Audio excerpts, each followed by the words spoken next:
for a limited time, $1 gets you full access to all the automotive industry news and content CBTnews.com has to offer. CBT News. Subscribe today.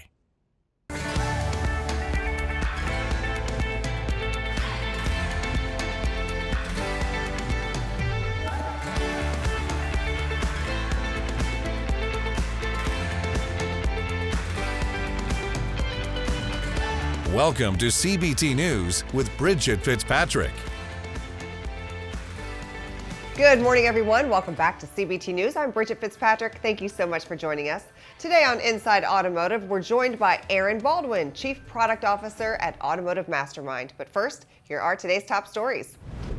Starting off our coverage, a record-breaking number of consumers shopped for luxury SUVs during the first quarter, according to new data from Kelley Blue Book. From January through March, 73% of buyers in the high-end market considered purchasing an SUV, a yearly increase of 5%. However, the segment's growth came at the expense of luxury cars and sedans, which accounted for less than half of the period's activity. BMW remained the nation's most popular premium brand during Q1, followed by Lexus and Cadillac.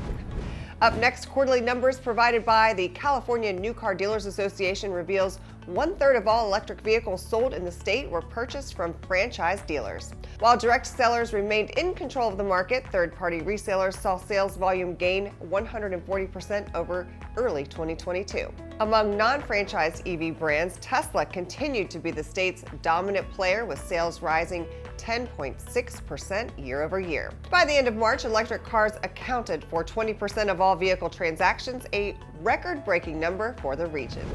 General Motors intends to recall over 668,000 vehicles to repair child seat anchors. According to the National Highway Traffic Safety Administration, certain models contain defective anchor bars which can prevent the car seat from being installed. The issue can be found in the Chevrolet Equinox and GMC Terrain compact crossovers made from 2020 to 2023.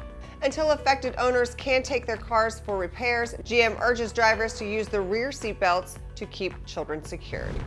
And wrapping up our coverage, Ford has announced a new partnership with the Joint Office of Energy and Transportation to create the National Charging Experience Consortium. According to the brand's press release, the new organization will bring quality of life improvements to electric vehicle charging stations by creating streamlined payment systems and interfaces. The program will also give manufacturers access to diagnostics information for further refinements and upgrades. The consortium is a private-public co-op comprised of car makers, charging companies, utilities providers, and the Department of Energy's national laboratories. Don't go anywhere. Coming up next is Aaron Baldwin, Chief Product Officer of Automotive Mastermind. We'll be right back. Delivering the news dealers count on for 10 years. Subscribe today and join thousands of other automotive professionals. CBT News, 10 years strong.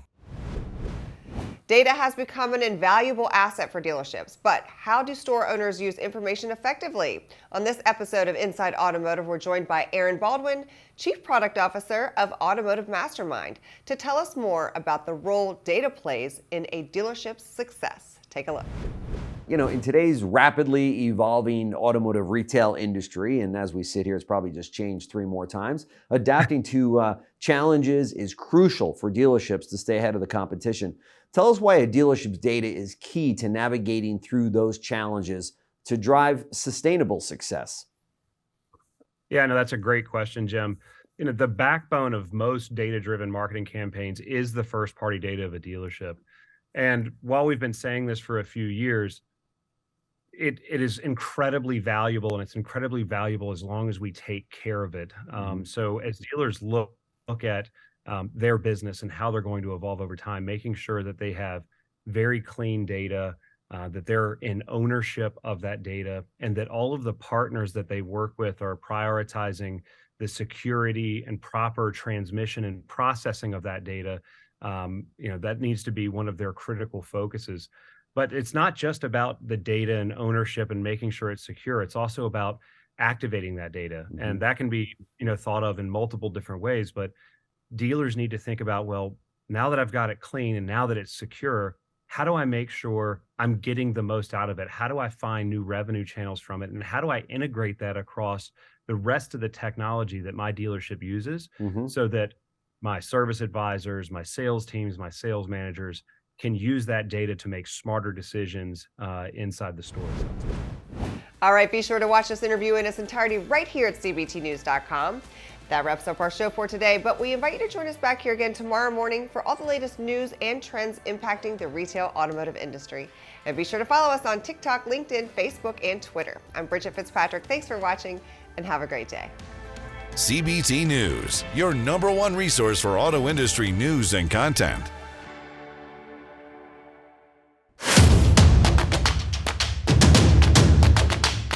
Join the #1 most watched newscast in the automotive industry.